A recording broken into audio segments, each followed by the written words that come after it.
Bonjour, chers amis, c'est Cyril de Lille. Homme lâche et femme dominatrice. Voilà ce dont je vais parler aujourd'hui. Mais je vais évoquer dans le giron de ce sujet-là bien d'autres sujets satellites. D'abord, l'homme devient homme par son engagement, la femme par l'enfantement. C'est une base qu'il est nécessaire de rappeler aujourd'hui dans notre époque où nous sommes coupés de la nature. Alors, chez les religieux, en réalité, c'est la même chose. Un religieux, un curé, un prêtre, qu'il soit moine, curé, évêque, est marié à l'Église. Il est engagé pour la vie à rester fidèle à l'Église. Donc une épouse spirituelle. Les religieuses enfantent spirituellement elles aussi. Donc elles vont élever des enfants, leur permettre de grandir et donc devenir des mamans spirituelles. Dans tous les cas, l'homme devient homme par son engagement et la femme par l'enfantement. C'est ainsi que nous sommes faits. Voilà. Les feuilles d'arbres sont vertes, il y a des nuages, il y a un soleil brillant. Eh bien, c'est comme ça. L'homme est taillé pour aller au front, pour aller au combat. Il est plus armé, physiquement et psychologiquement, pour cela. D'ailleurs, en temps de guerre, la question ne se pose même pas. Ce sont les hommes, n'est-ce pas, qui sont envoyés au front.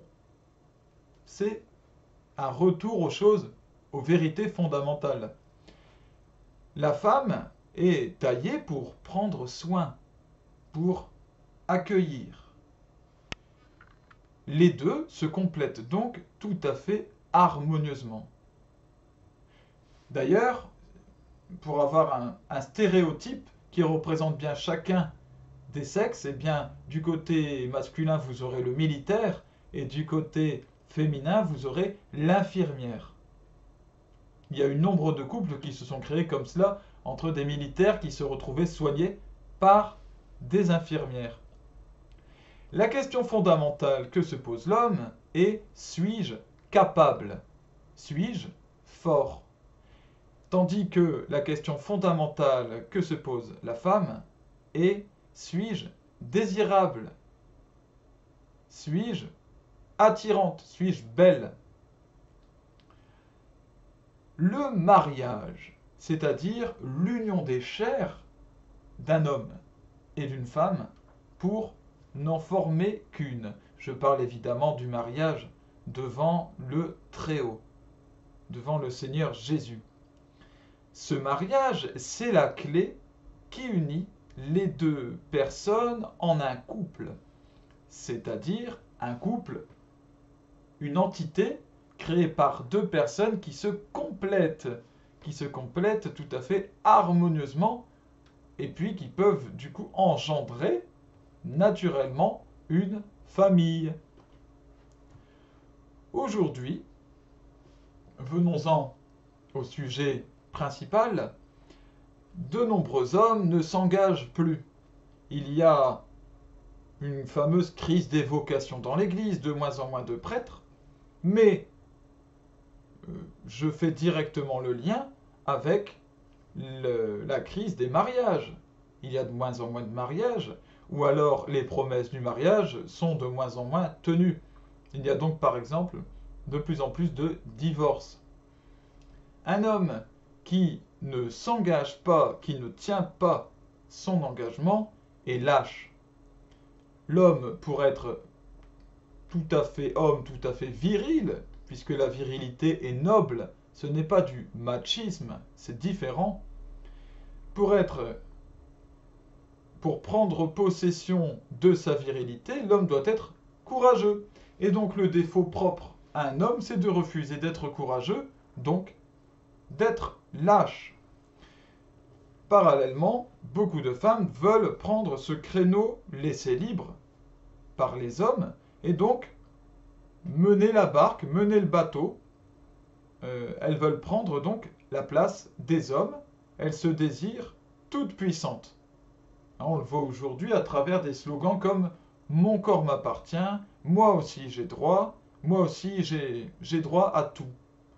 Et on ne peut plus rien leur refuser à ces femmes qui se veulent toutes puissantes et qui deviennent dominatrices. Les hommes restent dans une place d'éternels adolescents, jouisseurs, qui ne cherchent pas la noble virilité à laquelle ils sont appelés, mais qui ne cherchent qu'à prendre du plaisir à l'instant T, sans plus. Ceci, tout ce que je viens d'expliquer, tout ce dérèglement de l'homme et de la femme dans la perception de leur nature, c'est une conséquence logique de l'évolution donc de notre société contemporaine, ultra individualiste et technologique, très industrielle et coupée de la nature. On est coupé de la nature à la fois physiquement et spirituellement.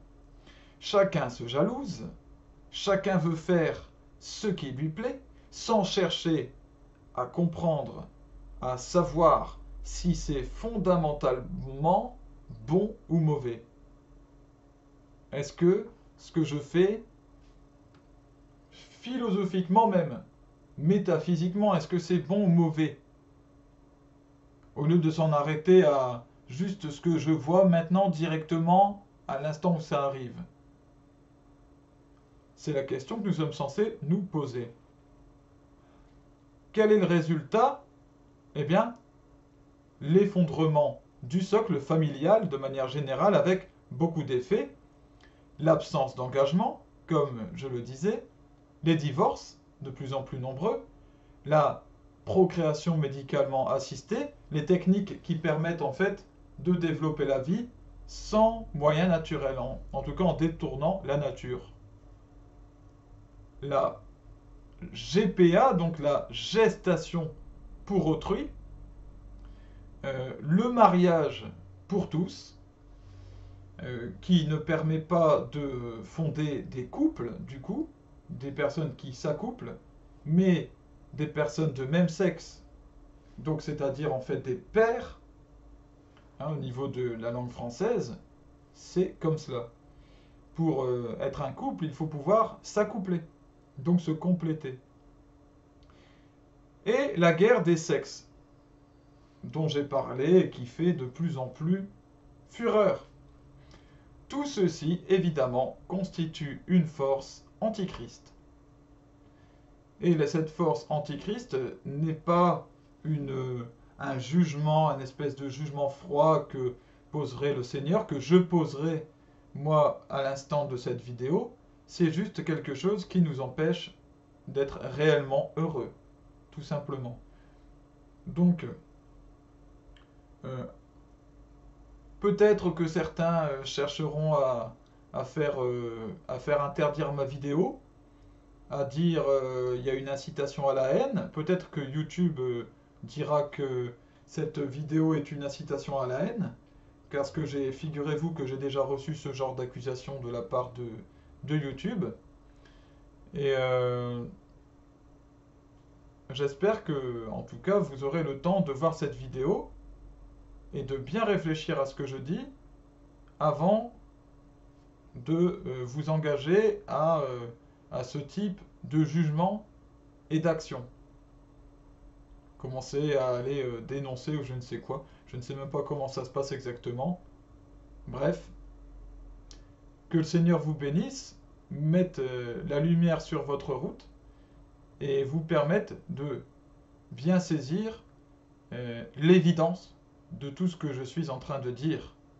Voilà, que Jésus, le Fils de Dieu, vous garde dans sa paix et dans son amour. À bientôt.